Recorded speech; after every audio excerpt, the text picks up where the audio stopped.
Alright, well this is my playthrough of Portal 2. I'm going to be starting about halfway through the game, well, a little bit after halfway, just because I didn't want to start at the beginning, and I didn't want to start at the end, and this is my closest save to the middle. This was when I was trying to complete this blue box catching thing, Schrodinger's catch, and I did it at one point. I got that achievement, but I did not successfully do it this time, as you will soon see, because this box is a little bit tricky. And of course I get some nice frame rate drops here, nice slowdown. But by the way, this is how, so right now the achievement is achievable, is after you coat it with blue, you immediately get the water going in order to slow it down, and then you can just pluck it out of the cage, and that counts. It's cheating dastardly, but I did try many times to get it legitimately. And right there you saw that it does not like being under the cage, and it will launch you with it when it tries to get out. So here, of course. Oh, by the way, I should warn you, I mean, this is a playthrough, but I mean, I've beaten almost all these puzzles before. These will be fairly quick solutions. So if you don't want to see, like, the best solution, you know, in your face as soon as the video starts, then, I mean, you probably don't want to be watching this anyway if there's any spoilers. This is like the spoiler central station of the game. You definitely don't want that there, spoiling all your little Portal 2 background. Of course, we got Cave Johnson talking to us.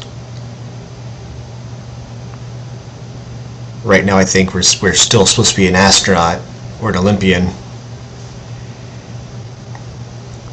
I guess this is back in the 60s, is when it's supposed to be. Astronauts. Or astronauts in the 60s, right? That's when the astronauts started.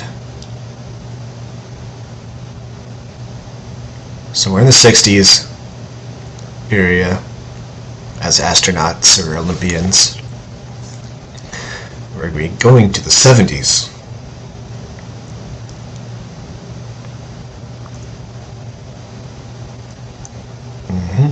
And that's him. Oh, Carolyn. Oh, Carolyn, everybody loves you. Sorry, that was young Cave Johnson. Now, something I did notice, probably just a voice acting issue, is that although there are several pictures of Cave Johnson throughout this game, no matter how his appearance has changed, his voice stays pretty much generally the same.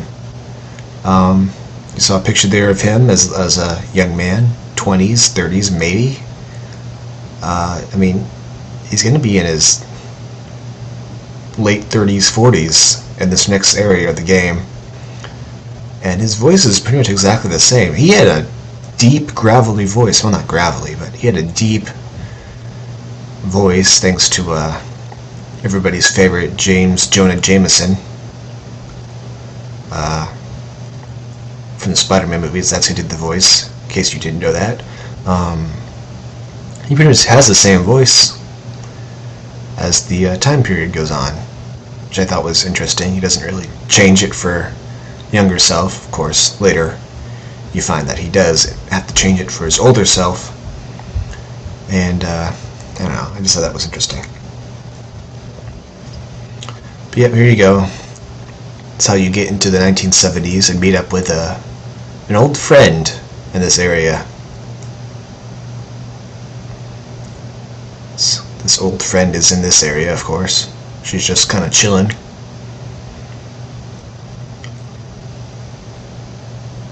Oh, and of course, in case you were curious, here's a nice little hidden area. Those 3 doors can be listened to for the one of the achievements, and another achievement right here, just looking at this little lifeboat float thing. The Borealis, of course, was shown in Half-Life 2 Episode 2, and is probably going to be important in Half-Life 2 Episode 3 or Episode 3. Whichever comes next, because I think that's where you are on your way to at the end. Oh, there we go. Whoosh. I am, of course, the master of portals. Oh, there she is. Funny story, I was listening to a developer commentary, and GLaDOS, in this form, was nicknamed Potatoes by the developers at Valve, those crazy Valvers, and their nicknames and their little jokes.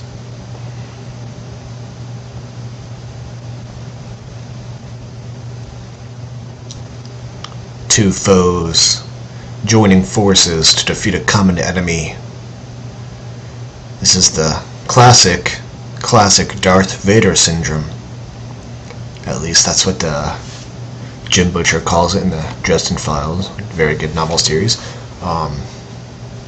Just when the big bad enemy that you've been fighting all this time is now on your side, and because they were a big bad enemy, you now feel awesome because you have that big bad enemy on your side, and every little bit of fighting you had to do against this big bad enemy, barely escaping with your life, is now in store for your enemies. And that person is on your side, and you're feeling all good about yourself because you're good. You barely escaped with your life, so you don't want to even know what's going to happen to the other guys. So yeah, it's called Darth Vader syndrome. Named, of course, after Darth Vader from Star Wars, who turned good and killed the Emperor when Luke could not. And Potatoes, unfortunately, she has very little bit amount of power. She cannot function well for long periods of time. She can't get angry or think too hard.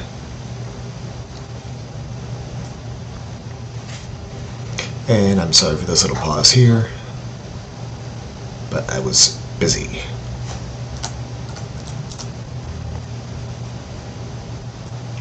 And of course, right now, we are taking the place of the 70s, no longer able to afford to attract any Olympians or spacemen. He has been forced to hire bums off the street for $60. That's enough to buy a yacht. That's enough for a boat, apparently, according to some pictures around here. Whoosh. I did this before I realized the solution. I've actually completed this problem without doing the obvious thing, which is, of course, I'm about to do right now as I'm realizing it. Before now, I've just really rushed this area and tried to get a few splashes of propulsion gel in this little room there, in that little hallway, just through speed and trying to break the game. But now I realized, oh, well, this is a lot simpler. Before I was able to get enough speed to just quick throw up a portal right there while the juice was still flowing, in order to wet the floor there with some propulsion gel. But this time I realized that is not even necessary. I can just portal back over there. Alright, so now I got that simply done. Simpler than I've done it before. Of course, love this little ambient music for the portal gel.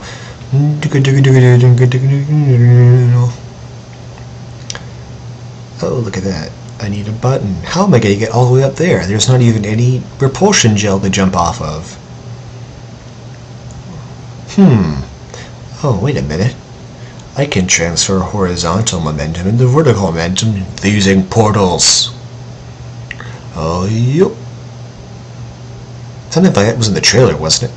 Like for the co-op trailer, where you had to use propulsion gel to do that. That wasn't in the actual co-op.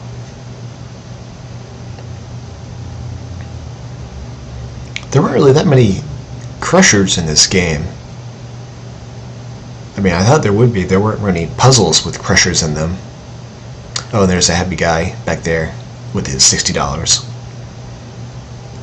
Oh yeah, some pretty good 70s feel to it right here. Oh, this one caused me some problems, and from what I can tell, lots of people online had problems with this. Whenever I see a post asking for help, it's usually on this puzzle. And of course I did things in a bad order here. Should have done it the other way around, because as you'll see, I'll have to redo that repulsion gel in the end there.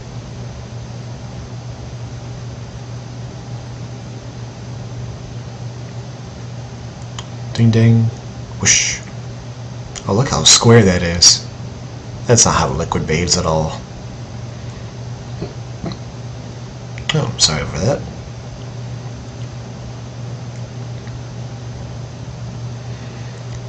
See, now I'm dealing with portals. Oh, look at all that portal thinking I'm doing.